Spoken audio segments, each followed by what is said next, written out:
The chair lays out House Bill 1583 and recognizes Chairwoman Hull to explain her bill. Thank you, Chair Hefner and committee members, for letting me lay out House Bill 1583 today. In April of last year, my office was contacted by the Harris County Sheriff's Office, who contacted me based off a bill I filed last session to see if I would be interested in partnering with them and the Judicial Commission on Mental Health, which was considering a legislative recommendation to update the form that officers use when conducting an emergency detention, known as a notification of emergency detention.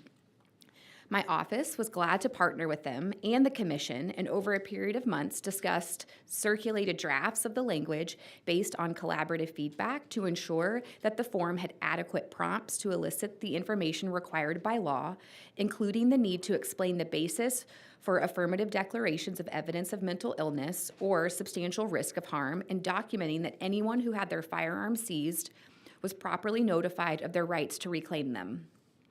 Additionally, information fields were added to provide information to assist the facility who is intaking the individual, such as collecting the age of a minor child or senior citizen, if known, and documenting if the call originated at a hospital, school, or group home, and protecting the rights of minors by having the officer check whether or not they were able to contact the child's parents.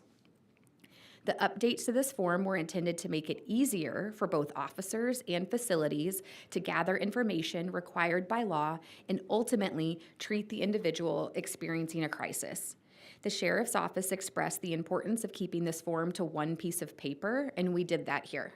I believe you have all seen that, hopefully a draft of all of that. The updates to this form were adopted as a legislative recommendation by the Judicial Commission on Mental Health, which is a commission created by the Texas Supreme Court in 2018 and includes Supreme Court justices, other Texas judges from across the state, mental health providers, and law enforcement representatives.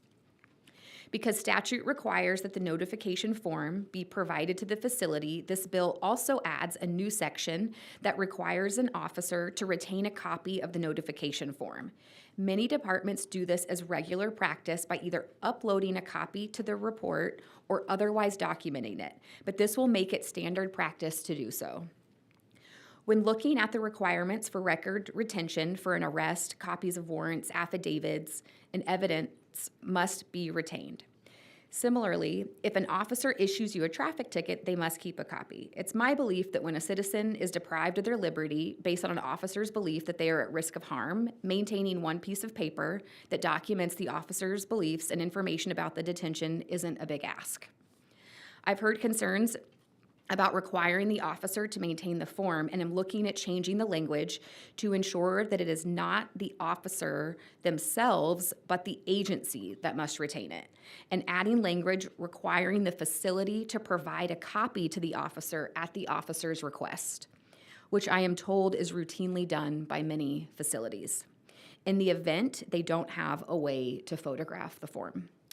Again, this bill isn't meant to be a burden on officers. It's meant to clean up and standardize the current form, just as was recently done with the protective order form, so that it more closely matches the law and ensures that necessary information to treat the detained person is provided to the facility.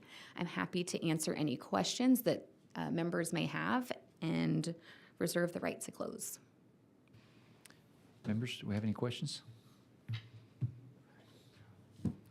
Representative Louderback. Chairman Hull, so tell me, this form, who's going to be in charge of this form? Who's going to be in charge of it? Yeah, is there any oversight at all? In other well, words, there's already a form, right? There's Yeah. already one. This is just updating the form that currently exists. Okay, well, that is it. There's And then 39 LMHAs, so they don't all use the same form. And that's part of the goal, is to standardize it so it is easier for everyone, just like what we did with the protective orders. So it's the same thing, it's just updating that form, and then the requirement, which most departments do, but to keep a copy, and they can choose how they keep a copy of that. So the state approves this new form with added information on it, and added law enforcement responsibilities, and then you're going to give it to the LMHAs. Just tell me how this is going to work. So you're going to give it to the LMHAs, and they're going to have to agree to use this form. Am I on the right track here? The officer fills out the form. Mm-hmm. So when they're at the facility, if But the officer does, facility? wherever they're turning over the person that they have detained. So if the officer has no way to make a copy of that, the language that we are looking at adding is saying that they can request it from the facility, wherever they are dropping off this person, which typically what we have been told is what already happens. But we're not putting in statute exactly how they have to keep a copy of that form. We're just saying there's already a form, we're updating the form. You now, in statute, can request a copy of that form from this facility, and whether they want to keep it in a filing cabinet or they want to put it online and upload it as an attachment, it's just however the different agencies do it. And where would it go?